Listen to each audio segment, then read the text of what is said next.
ప్రభు పేరిట మీ అందరికీ నా యొక్క వందనాలు. గత కాలమంతా మనల్ని కాపాడిన దేవునికి స్తోత్రం. ఈ నూతన దినమునకై దేవునికి స్తోత్రము చెప్పుచు మనము ఈనాటి దేవుని స్వరము విందాము. 1 పేతురు 5వ అధ్యాయము 7వ వచనమును చదువుకుందాం.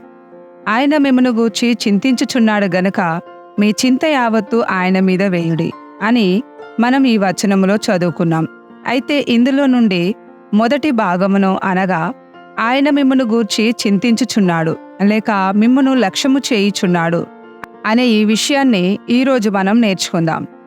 అయితే ఈ మాట మీద లేదా ఈ వచనం మీద చాలామంది విశ్వాసులకు విశ్వాసమే ఉండదు. వారు పేరుకు మాత్రం విశ్వాసులుగా పిలువబడతారు, కానీ వారిలో ఎంతమాత్రం కూడా విశ్వాసం అనేది కనిపించదు. అందుకే వారు తమ కొరకు తామే చింతించుతూ ఉంటారు. కానీ ఒక విశ్వాసికి చింత అనేది ఉండకూడదని దేవుని వాక్యము సెలవిచ్చుచున్నది. కానీ మనం ప్రస్తుత కాలంలో ఉన్న విశ్వాసులను పలకరించి చూసినట్లయితే లేదా వారిని చూసినట్లయితే వారు ఏదో ఒక దాని గురించి చింతిస్తూ ఉంటారు.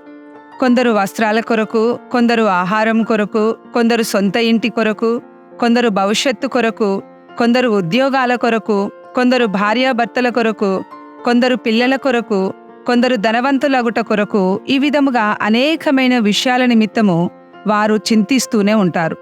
ఈ విధమైన చింతలు కలిగి ఉండటము వలన మన కొరకు చింతించే లేక మనపై శ్రద్ధ వహించి మనపై లక్ష్యముంచుచున్న దేవుణ్ణి మనం అగౌరవపరుచుచున్నామని గ్రహించుకోవాలి. ఎందుకంటే మొదటి శతాబ్దంలోని విశ్వాసులు వీటిలో దేని గురించి కూడా చింతించేవారు కారు. ఇవి మాకు ఉన్నా లేకపోయినా సరే మేము క్రీస్తునే వెంబడిస్తామనే ఒక గొప్ప విశ్వాసంతో, ఒక గొప్ప సమర్పణతో విశ్వాసమునకు కర్త అయిన యేసునే చూస్తూ ముందుకే వెళ్ళేవారు, లేదా ఆ విధమైన జీవితాన్ని వారు జీవించి ఉన్నారు.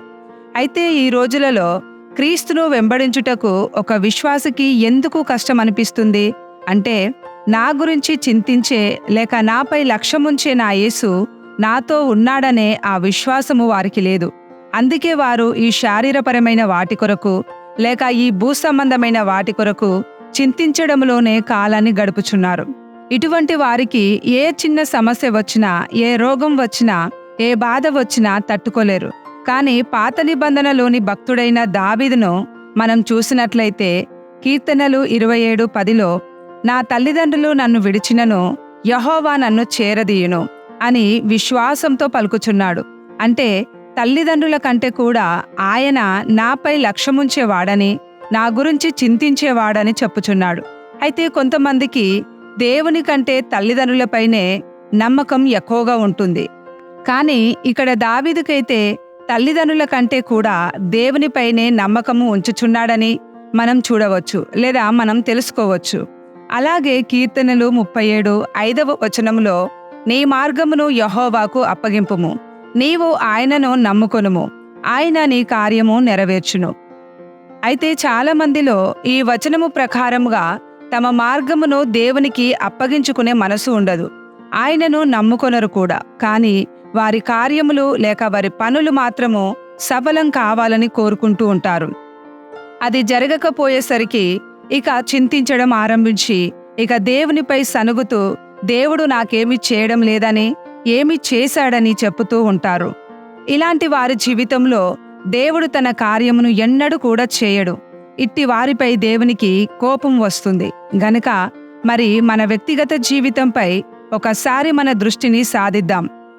దేవుని వాక్యము సెలవిచ్చినట్టుగా ఆయన నా కొరకు చింతించుచున్నాడని విశ్వాసము నాకుందా, లేక నేను విశ్వాసము లేని ఒక నామకార్థమైన జీవితాన్ని జీవిస్తున్నానా?